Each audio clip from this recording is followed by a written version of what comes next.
கணபதி, உச்சிட்ட கணபதி, உக்கிர கணபதி, மூல கணபதி, நடன கணபதி என 8 வகை கணபதி இருப்பதாக அகத்தியர் கூறுகிறார். இந்த அஷ்ட கணபதிக்கும் ஒரே ஒரு மூல மந்திரம் கொடுத்துள்ளேன் மைந்தா புலத்தியா என்கிறார். மூல மந்திரம் பார்த்தோமானால் ஓம் கிளி அங் உங், ஓம் கிளி அங் உங்.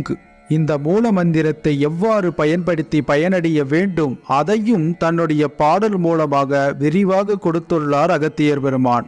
எண்ணமுடன் இடது கையால் விபூதி வைத்து ஏகாந்த கணபதியின் சுழியை நாட்டி சொன்னமொழி தவறாமல் சுழியை பார்த்து சுத்தமுடன் ஓம் கிளி அங்கு உங் என்று தன்னகமே சாட்சியாய் 208 தான் ஜபித்து விபூதியை நீ கடாட்சித்தாக்கால் முன்னிறைந்த சத்குருவின் கடாட்சத்தாலே மூர்க்கமுடன் தீருகிற வியாதிகளே